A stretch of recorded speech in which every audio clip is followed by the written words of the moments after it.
We're in White Sulphur Springs, West Virginia in 1926. A young Katherine Johnson is waiting, naming the geometric shapes on the wall, while her parents talk to a teacher at a school for gifted students. They want Katherine to skip several grades because she is so intellectually advanced and a math genius. We see her as a young girl solving algebra equations that her teenaged classmates can't. We jump forward to the 1961 in Virginia, where an adult Katherine, Taraji P. Henson, is stuck on the side of the road with her two co-workers that she carpools with: Dorothy Vaughan, Octavia Spencer, and Mary Jackson, Janelle Monáe. A police officer stops and asks for identification.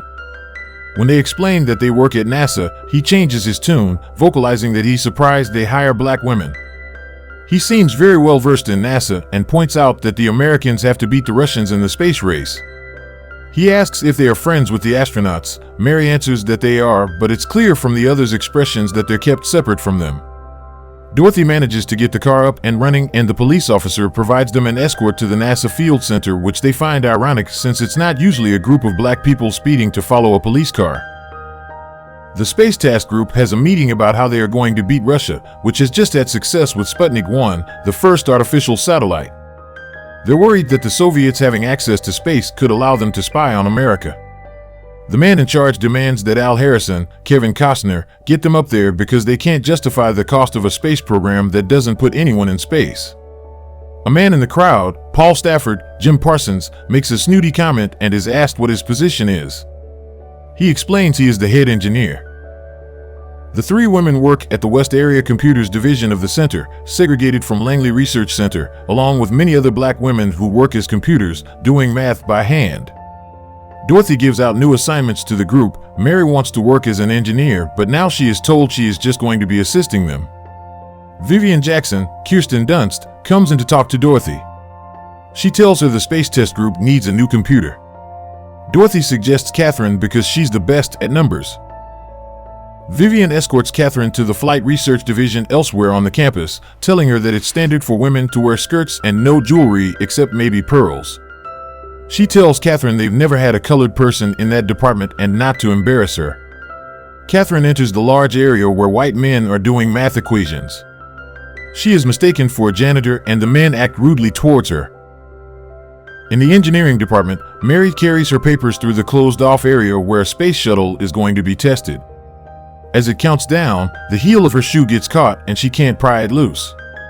They shout that her life is not worth a shoe, so she abandons it and joins the male engineers behind the glass. The space shuttle explodes. They examine it and ask her opinion as to what went wrong. She is able to deduct that the heat shield flew off the shingles and knows what caused this to happen. Mary then explains how it could be corrected, which impresses the engineer. He asks, if she was a white man, would she want to be an engineer? She responds that she wouldn't have to, she's already be one. Mary tells him the only schools that have the programs needed to become an engineer are off limits to colored people. Dorothy asks Vivian if she can be promoted to supervisor since she's doing the work of a supervisor already. But Vivian refuses, which Dorothy has to remain diplomatic about because she's not in a position to debate. Meanwhile, Katherine is given a lot of work to check by Paul Stafford, who is short with her, telling her his numbers are perfect and he needs it checked by the end of the day. He has also blacked out a lot of information as if Katherine couldn't be trusted with it. She has to hold it up to the light to read it because she can't solve the problems otherwise. Time passes and Katherine needs to use the restroom. She asks a woman where it is and is told, "I don't know where your bathroom is." Katherine goes outside, needing to pee, but realizes the bathroom in that building is for white women only and can't sneak in because some women are loitering nearby. She has to leave the building and run half a mile to the West Area Computer Division she used to work in. She brings her work with her and continues to proof it while she pees. That night, Dorothy is in a bad mood as she drives the other two home, complaining about Vivian not making her a supervisor when she's been working as one for years. Katherine gets home and finds her three daughters fighting in their bedroom. The young ones want to know why the oldest one gets her own bed. Katherine says if they want to take on the same chores and responsibilities, they can earn the right to the bed. The younger girls agree they are fine sharing. They complain that their mom has been gone for a long time and she cites her new position as the cause. The three women go to church and a handsome colonel, Mahershala Ali, catches Katherine's eye. At the barbecue afterwards, the women signal for the man, Jim Johnson, to come over and talk to Katherine. The two of them flirt with each other. Back at NASA, Katherine goes to pour herself a cup of coffee, which unnerves all the white people as she is supposed to drink from a separate pot. Al Harrison joins the group and asks if anyone wants to take a crack at a math equation on a large chalkboard that has gone unsolved. Nobody notices, but Katherine steps up and does the math. Time passes and Al asks who solved the math problem. When Katherine admits she did, he asks what she does and Katherine tells him she is checking work. She shows him and he asks how she's able to work with all the blacked out sections. She admits she holds it up to the light and requests that she get the reports without being blacked out. He agrees, citing that she's not a Russian spy, so there's no reason to keep information from her. The NASA employees are gathered out on the launch site to meet John Glenn Powell, who will be piloting the Friendship 7, which would make him the first American in orbit. He is discouraged from greeting the black women, who are segregated from the white employees, but comes over anyway and proves to be friendly. Katherine is given the assignment to write up reports and, because the majority of the research is hers, she assigns them to Paul Stafford and Mary Goebel. On a rainy day, Katherine sprints the long distance to use the colored women's room. When she returns, Al asks her why she is gone for so long every day.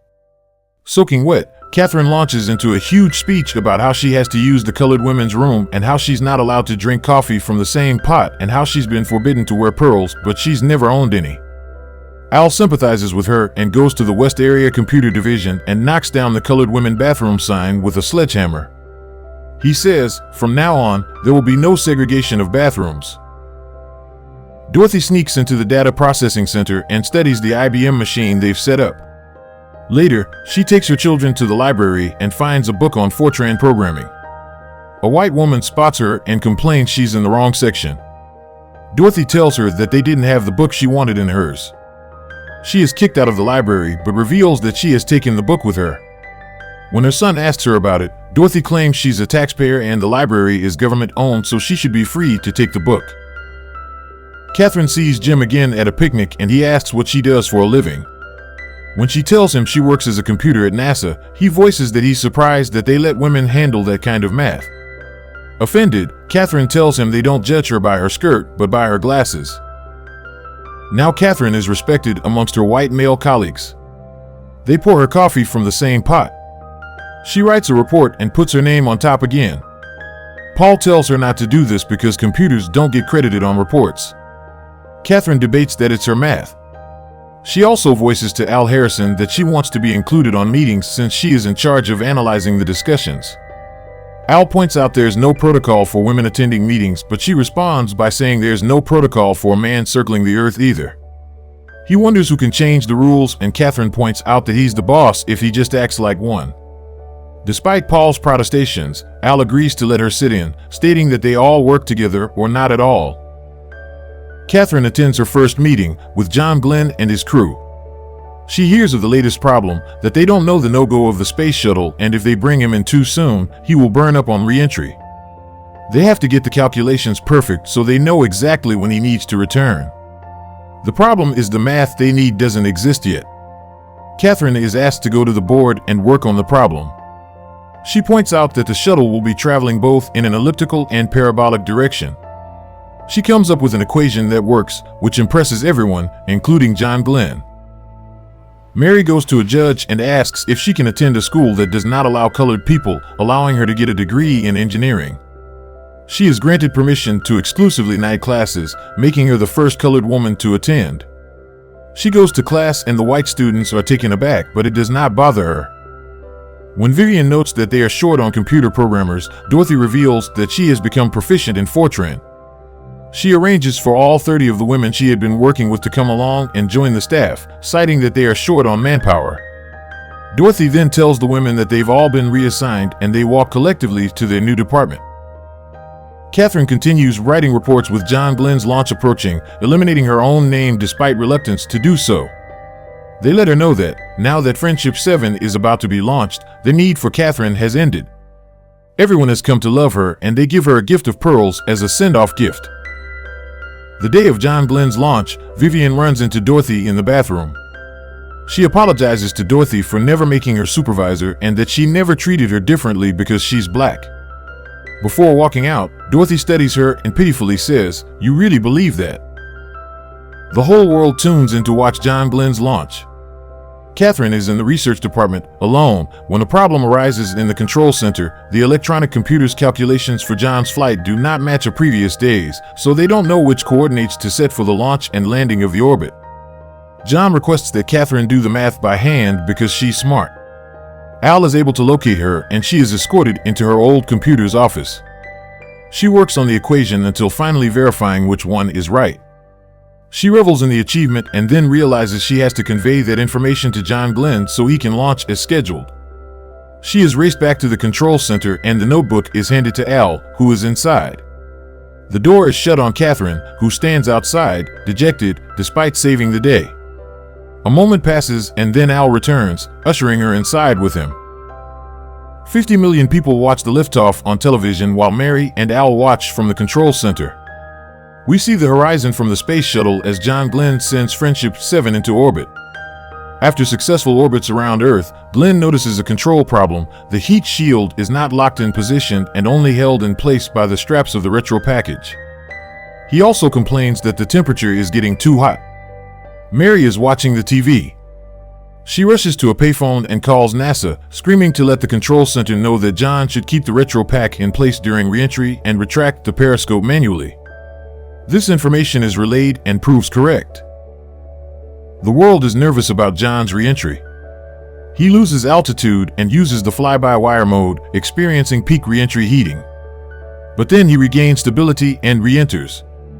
Katherine experiences this moment with the rest of the crew. After the launch, the activity at NASA dies down. Dorothy learns that all the computers are going to be laid off now that electronic computers are available. But she is kept on in the research center's analysis and computation division. Mary gets her degree and becomes an engineer. Katherine returns home after a long day and Jim Johnson is waiting for her. They have reconciled after their argument and he proposes to her. She accepts. In postscript, we learn about all three of the women's accomplishments at NASA. Katherine calculated the trajectory for the 1969 Apollo 11 flight to the moon and on Apollo 13 as well. She was awarded the Presidential Medal of Freedom in 2015. In 2016, the Langley Research Center in Virginia that she worked at was renamed the Katherine G. Johnson Computational Research Facility. She has remained married to Jim Johnson to this day.